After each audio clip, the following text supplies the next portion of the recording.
Good evening, and welcome to Socrates Garrett Live. We're broadcasting live from right here in Jackson, Mississippi, in the heart of the Deep South in Mississippi, where I'd like to say the air is just a little bit cleaner and the grass is just a little bit greener in Mississippi. Now, we're going to have a special guest with us today, but for those of you out there that are viewing us on Facebook, we want you to go ahead and hit the star button, send us stars, and share this program with your friends and family. If you're watching us on YouTube, then go on and subscribe to the program. We're in the middle of a subscription campaign.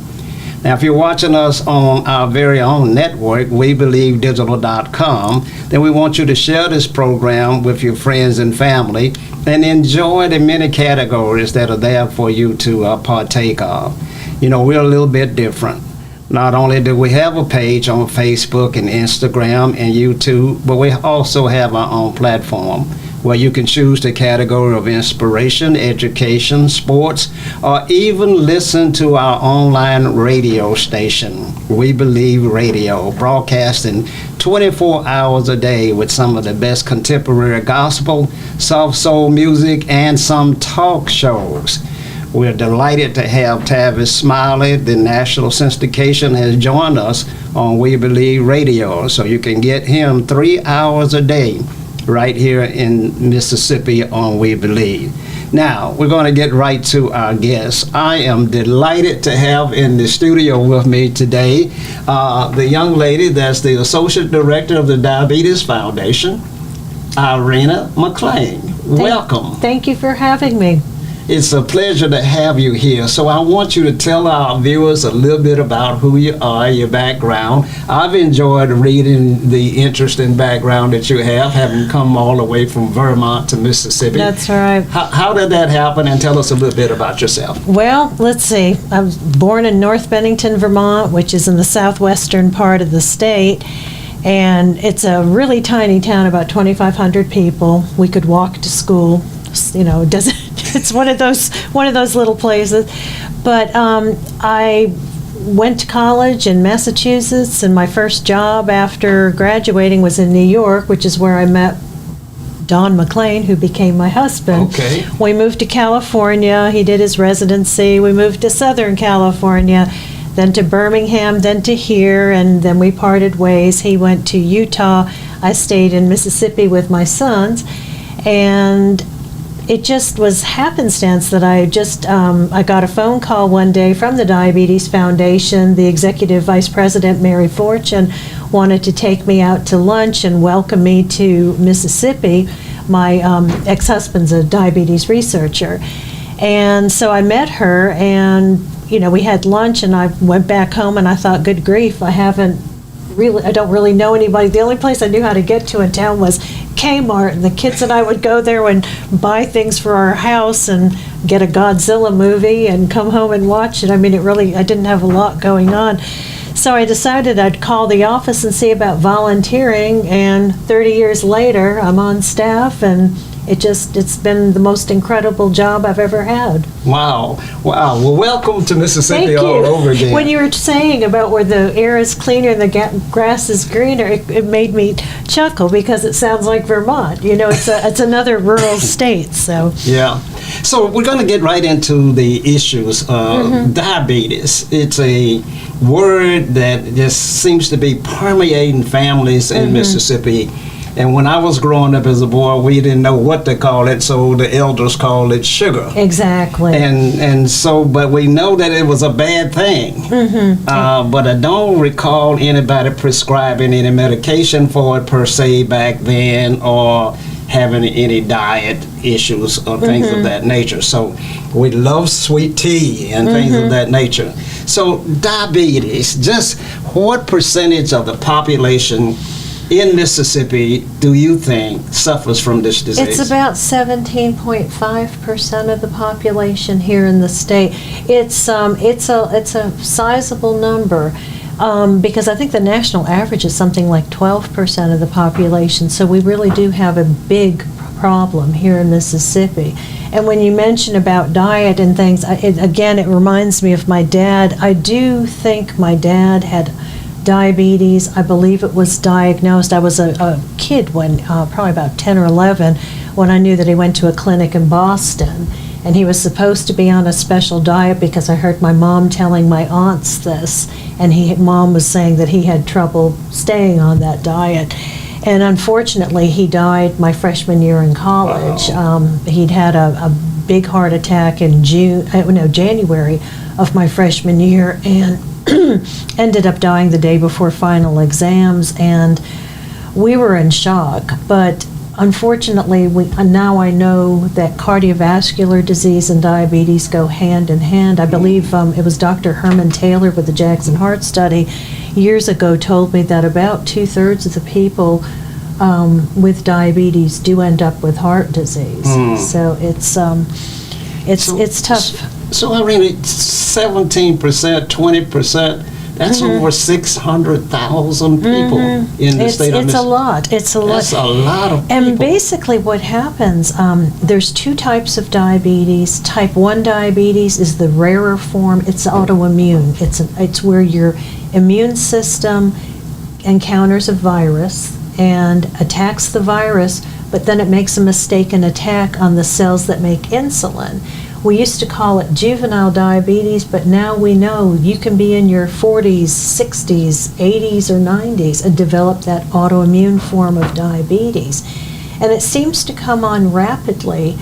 There's that extreme thirst, frequent urination, amazing weight loss. In little kids, we'll often see that they start wetting the bed again when they've been toilet trained. And we've had parents call us up that have, been very upset that, oh, my child, when they were wetting the bed, at 10 years old, I thought that it was just emotional stress, so I just didn't do anything, and they got diagnosed with diabetes.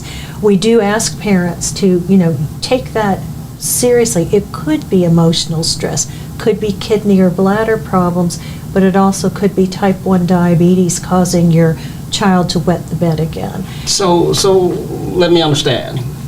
So there's a type 1. It's about 5% of the population with diabetes. If you took 100 people, 5 of them would have type 1 diabetes. It's much rarer. The population that has the highest prevalence are the Scandinavians, that the group up around, Sweden, Norway, Finland, up around the northern polar regions. And you compare that with type 2 diabetes, you still make insulin, but your body can't use it properly. And it's insulin resistance. For some reason, your body is kind of resistant to the action of insulin. And what insulin does is bind to a receptor, a little place on your body cells, and it kind of, if you think of it, opens up a door to let sugar from food we eat go into your cells to burn for energy. It's kind of like putting gas in a car, except we run on sugars. And when you are insulin resistant, there's many schools of thought about what's going on. Maybe you don't have as many receptors. Maybe they're not shaped correct. It's like all kind of, how it could happen. So let me ask you this, because you talk about children. So I don't recall children having diabetes when I was growing up as a boy. Yeah. So what percentage of the population that would be children that have 1 or 2 type diabetes? Well, type 1 diabetes still is the most prevalent form in children. And in terms of a statistic, I'd have to look that up. But we do know in kids under age 10, when they're diagnosed, majority of them will have type 1 diabetes.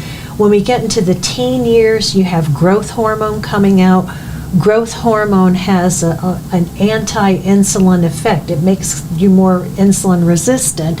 And that's sort of what we're finding out. A lot of kids will start developing diabetes in their teens. A lot of them will be type 2 diabetes, particularly if they're children of color. On the Native American population, the Choctaw Reservation, really almost, if a teen is diagnosed with diabetes or a child, it's almost 100% it's type 2 diabetes, Wow. that Now, insulin resistance. You mentioned of color, so I'll get Yes. right into that. It seems to me that African Americans suffer the most from Twice. obesity and diabetes and all of these bad actors. Why do you think that is? I don't know. I really don't. And really, it's the African American, the Latino, Hispanic American, and the Choctaw, the Native Americans, really. And there's a lot of theories out there. One of the theories that was popular years ago was something called the thrifty gene hypothesis. And you can look it up say on that Google. again. I got it right by me. Thrifty gene hypothesis. In populations that had feast or famine, where you had, say, around the equatorial areas, like what we're going through now with dry, crops aren't growing, but then there's times where things all work out and everyone does have enough to eat. Those that were able to hold on to their weight were able to have children. I mean, I don't know if it's true, but that's just one of the Wow. ways they hypothesize Well, going on. Is it associated with obesity? Because I understand we're the fattest state in the nation. if you hold on to the in olden times before we had supermarkets and all that, I think it was one of the researchers that came to talk at our patient meeting once said that evolution hadn't kept up with supermarkets and all that. But yeah, it's if you held on to your weight, during times of famine, you'd be the ones living to reproduce. Now, but of course, it's like a bell curve. Our Okay. family has type 2 diabetes. I had an aunt that had type 1 diabetes back and she developed it as an adult.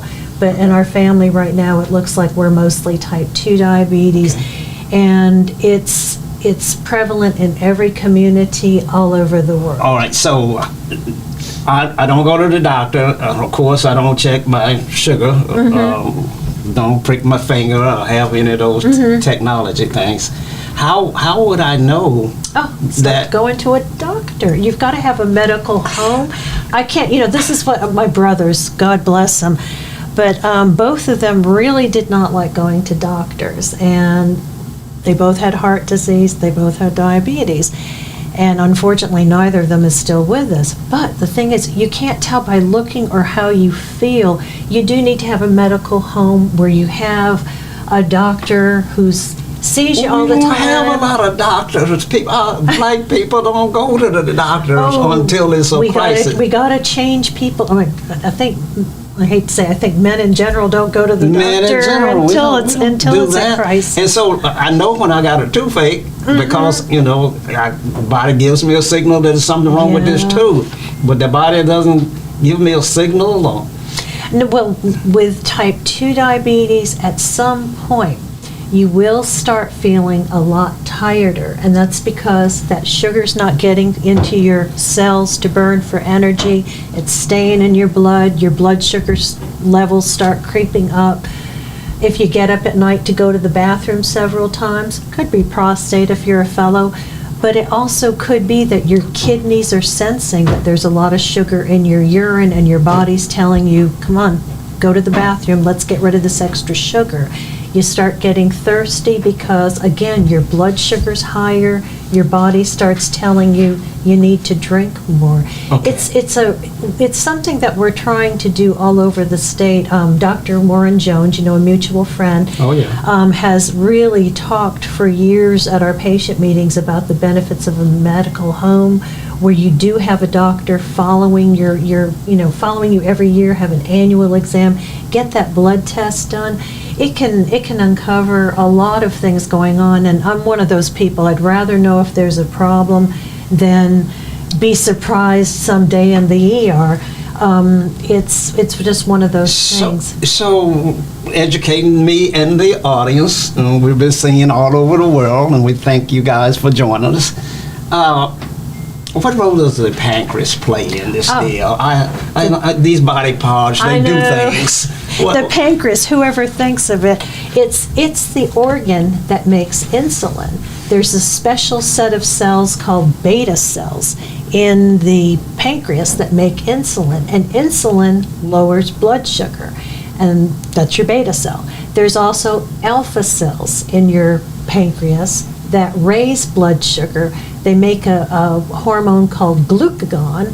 Glucagon goes to your liver and makes your liver spill out sugar. And that's why at nighttime, when we're not eating for 8 to 10 hours, however long you sleep, your sugar doesn't drop to unsafe levels if you don't have diabetes, because your liver will release just a little bit of sugar to keep your sugar in range. So the liver is Liver's an important role in this. This body is an amazing thing. It's incredible. It really is. It's just amazing how God designed it. And absolutely. It tends to try and repair itself. It does. It really does. And it's so subtle, though. When you think of most people, when they get diagnosed with type 2, tend to be older.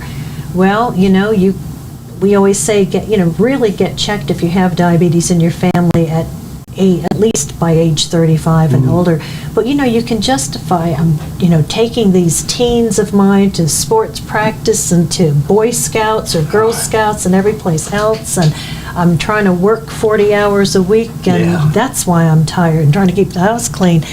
We need to be a little bit gentler on ourselves and take good care. I mean, we don't come with an owner's manual, but that's why I think God made doctors. Okay, but that's a good idea. We need to come with an owner's manual. I'm going to ask God about that when I get back in my closet to pray. Now, there are these indicators, the glucose levels. Needs to be 7 or below. What do we call that? That's your A1C. A1C. Yeah, when you have high blood sugars, it causes hemoglobin to, it causes your red blood cells to stick together. Okay, that can form little microscopic clots that, if they go into a coronary artery or into your brain, could cause a heart attack or a stroke. That's why it's so, important to have a medical home and get that blood work done every year, so that you can make sure your A1C is fine, that you've got enough red blood cells, you're not anemic, that your white blood cell count is where it should be. It's not too high, not too low, but it's just right. And then looking at all your, your electrolytes. I mean, are you making too much calcium, or do you have enough magnesium on board? It's so important, and it's critically important if you have diabetes to make sure that you go to a doctor and get the tests done and get that A1C done, because that'll tell you how your blood sugar control is over 3 months, because red blood cells live for 30 days. I mean, for 90 days in the body. So I'm not going to the doctor, but I can take my own measurement. I can prick my finger and run the glucose test. I can get my doctor to prescribe me the equipment and the things that I can do to check my own. So if I'm checking my own and I notice that my A1C is 9 or 10, or if I'm looking at it and it's 240, your blood sugar, your blood sugar is 240, you think I need to try to get somewhere in a hurry? Holy Moses. Yeah, I'd definitely get an appointment with your doctor. We did a lot of screenings over the years. We have found people that had blood sugars of 500, 600. They had no idea. We did one down at the medical mall probably about 15 years ago, and found a fellow who was a guard there that had a blood sugar of over 700. Whoa. And we sent him to the emergency room immediately. But your normal range, if you haven't had anything to eat, is less than 70. Less than 100. And after eating, it should really be, after 2 hours after eating, should be less than 140. It's so much more we got to cover. Time is running out on us, and I know we want to get to, my producer's telling me that we got to get to this walk that you guys are sponsoring, and I'm going to have you back because I think that we need to deal with this issue. It's such a problem in the communities in Mississippi. It's right there with infant mortality rates and things of that nature, and so education is critically important. But tell us a little bit about your walk. Oh, I can't believe it's our 29th annual Mississippi Walk for Diabetes, and it's going to be October 1st, which is a Sunday. We say give thanks in the morning, give back in the afternoon. It's a fundraiser for us. 100% of the donations raised stay here in state and fund our programs and services. And as we mentioned before the show, we had quite a lot of patient assistance going on today, but that's something that's very important. You have to be able to help people out when they have an emergency situation. We also do emergency school boxes. We just sent out 2 today, one's in East Central Mississippi, and another one was down in the Macomb area. We do, that's the service that we do free of charge, and we have, everything to test blood sugar, treat high and low blood sugar for schools that have students with diabetes, and we also do the same thing for daycare. But Tamika Reed and her son Carlin are our honorary chairs of the walk this year. We're thrilled to have them out there with their JSU family and want everybody to come on out and join us. Registration starts at 1, the walk starts at 2. We've already put in a request for good weather, which I mean like 75, 80 degrees, slight breeze, partly cloudy maybe. And we'll have the Bluebell truck there. We'll have hopefully some lunch for everybody. And Clark Beverage is supplying lots of water and some soft drinks for people. But it's a really beautiful public display of support for kids and adults with type 1 and type 2 diabetes. We have a wall of hope where people can put the names of people that they're walking in memory of or in honor of. We have a lot of schools that will honor, a student at their school. We have a lot of family members, including myself, who will be remembering people in their family who have passed from diabetes. But it is a great event, and it's a nice show of support. Well, you've been watching Socrates Garrett Live, and my guest, Irena McClain, the Associate Director of the Diabetes Foundation, wants you to come out for this walk on October 1st. There's so much more that we need to share with you about this, so I'm going to ask you to come back. I'd love to. And we're going to deal with this issue and try and educate our community and try to make a difference in the quality of life of a lot of our citizens. But look, we're out of time, and so until the next time, we want you to stay safe and good evening.